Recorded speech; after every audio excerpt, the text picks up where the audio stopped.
Let's go ahead. Let's snap our photo. Super simple, very responsive.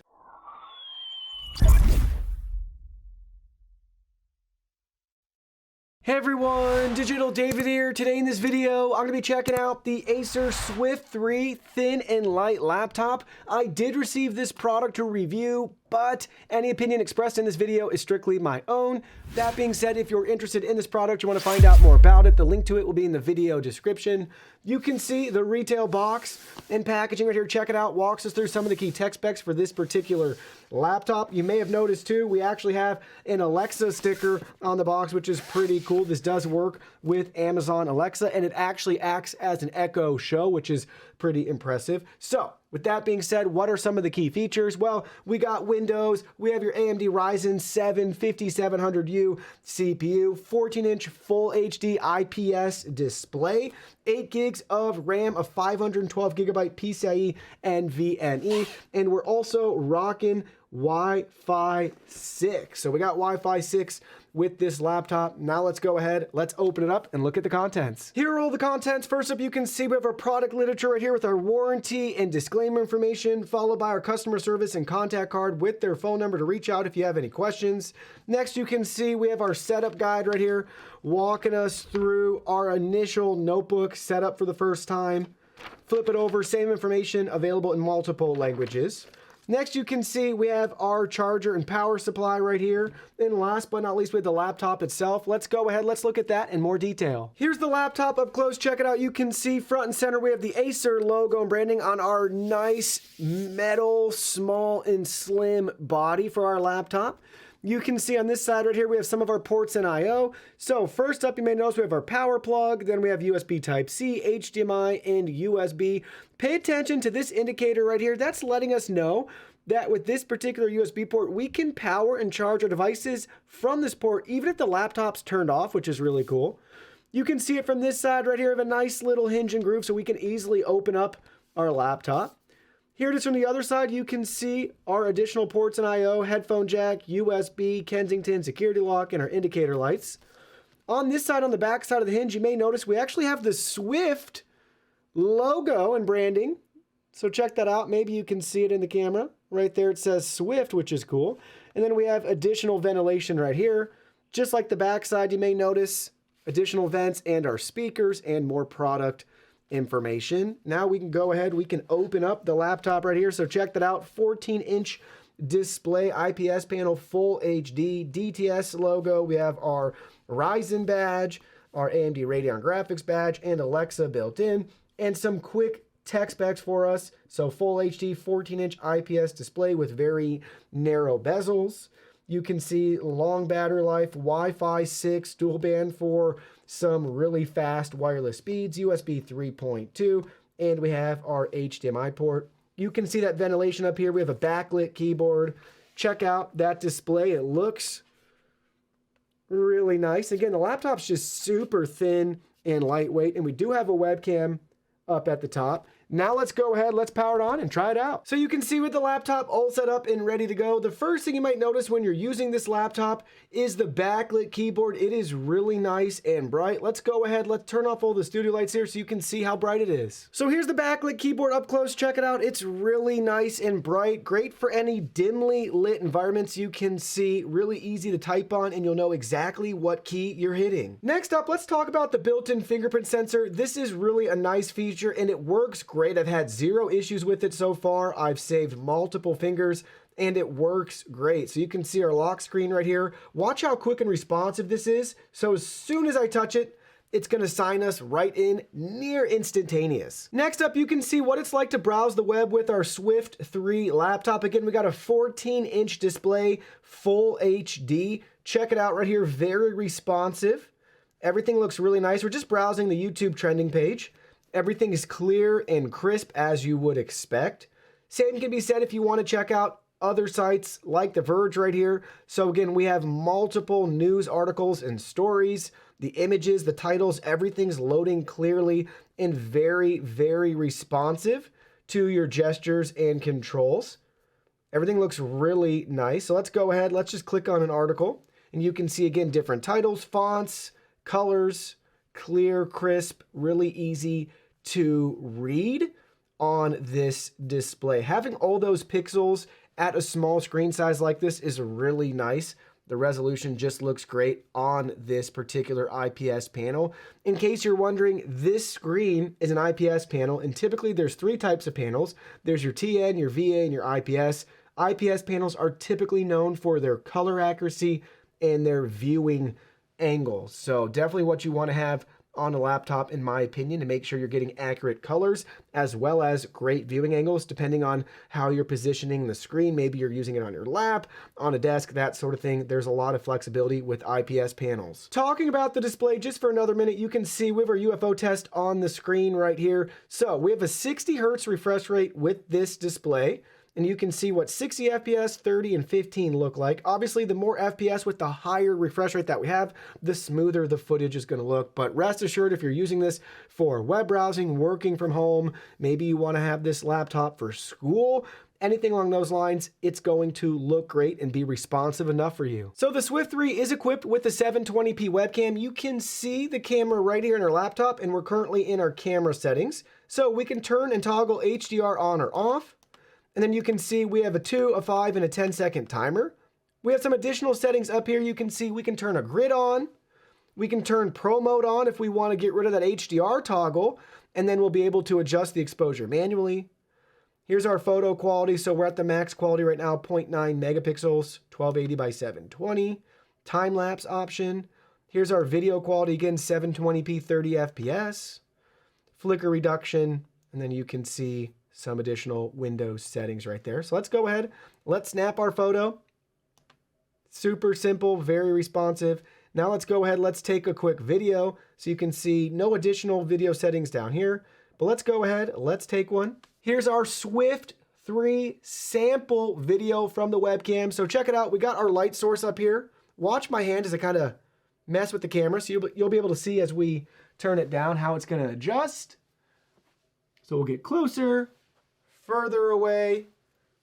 We'll turn it back up again right here so you guys can see. But this is going to be your raw audio and raw video sample quality coming out of our Swift 3 laptop in the 720p 30 FPS webcam. Now let's talk about battery life. So with this particular laptop, we've just used it for one charge cycle and we put it through the ringer with what we were doing. So you can see right here currently showing 17% left, and we still have almost 2 hours, 1 hour and 41 minutes of battery life left. Yes, if you notice right here, we do have our battery saver mode on. This came on at 20%. And you can see the breakdown of our usage right here and our battery levels. So 5 hours, 43 minutes of screen on time so far, 34 minutes of screen off time, and 4 hours and 32 minutes of sleep. So for heavy usage, downloading all of our apps, conducting our benchmarking, all of that done without it being connected, we have almost gotten 6 hours of battery life, which I think's really, really good. So count me impressed. With heavy usage, you should be able to get at least 5 hours, 6 hours and beyond. Because again, if we did some math here, we're getting closer to, 540 plus another hour and 40. We're getting close to like 7.5 hours of legit screen on and heavy usage out of this laptop. That doesn't even factor in if we wanted to have power saver, battery saver mode on the whole time, and if we're just doing some casual web browsing or things like that. So if you're a heavy power hungry user, you can expect to see very similar results to what we're getting here. Now let's talk about the performance of our Acer Swift 3 laptop. So first up, with the included M.2 drive, you can see our read and write speeds right here. So with Crystal Disk Mark, we got a read speed of 2,500 megabytes per second and a write speed of 1,200 megabytes per second. Using ASSSD, you can see we got a read speed of 2,100 megabytes per second and a write speed of 1,000 megabytes per second. Next up, you can see we have CPU Z downloaded. We'll click through each tab so you can learn more about the parts and components. First up, you can see we have our CPU tab selected. We have the Ryzen 7 5700U with Radeon graphics. Then you can learn more about the main board. I thought it was interesting, this does have PCIe 4.0 bus specs. Here's our memory, 8 gigabytes of DDR4. You can see some more information right here in the timings of it. SPD, graphics, again, we just have our AMD integrated Radeon graphics. And then we have some bench results. So our single thread score, 206.9, and our multi-thread score, 2504. Now let's go ahead, let's see how that compares to other CPUs online. So with our 206 score for our single thread, you can see we're gonna fall right in line between the i3 and the i5 from Intel, and these are some of their mobile CPUs as well. With a score of 206, we're smack dab right in the middle. For the multi-thread score, we got a score of 2504, so we fall right in line between the i5, looks like another probably mobile GPU, and the i7 7700K. So not too shabby if you ask me. We just fall right in here compared to some other Intel CPUs. And you can see up top we have our Ryzen 3 3100 4-core CPU above us. So I thought this was interesting. I stumbled upon this looking at our CPU results online, but it's showing that we have a Kingston drive installed. So our 512 gigabyte M.2 drive appears to be from Kingston, in case you're curious about the brand. They have some more information for us right here. Next up, you can see our Geekbench 5 results. We got a single core score of 537 and a multi-core score of 4007. You can compare that to your current laptop or computer. We can learn more about our CPU again. And then you can see the breakdown of our single core performance right here. We'll scroll further down. And then you can see the rest of our single core performance right there. And then we have a breakdown of our multi-core performance. Again, 4007 was our score. All the different data points and tests conducted.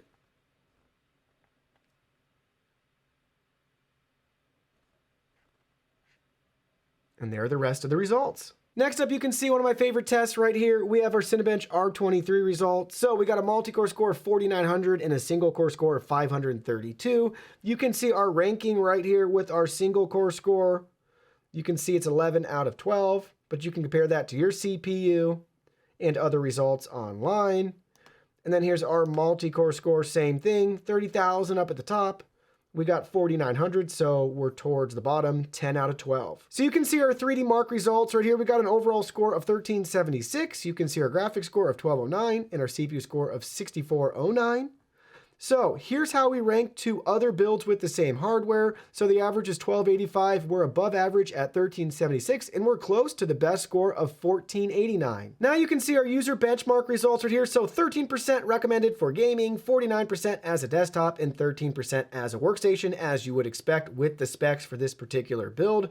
You can see how our CPU performed right here. So showing 40%, pretty average. Then you can see our integrated graphics, 13%. And then you can see our drive, our Kingston drive right here, 150%. They're really happy with the performance that we get with this drive.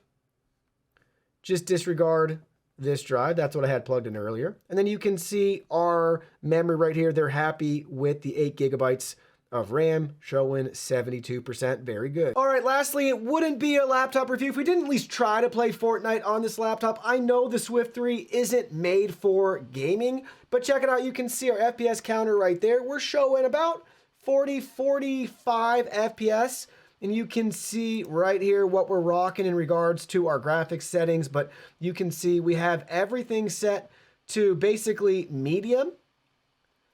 And we're getting okay results. But watch as I move around really quickly. You can see how everything's working. And keep in mind, in the laptop's defense, we are doing this over Wi-Fi. There is no LAN port. But you can see how responsive everything is right here. It's definitely bearable. You can play games on this.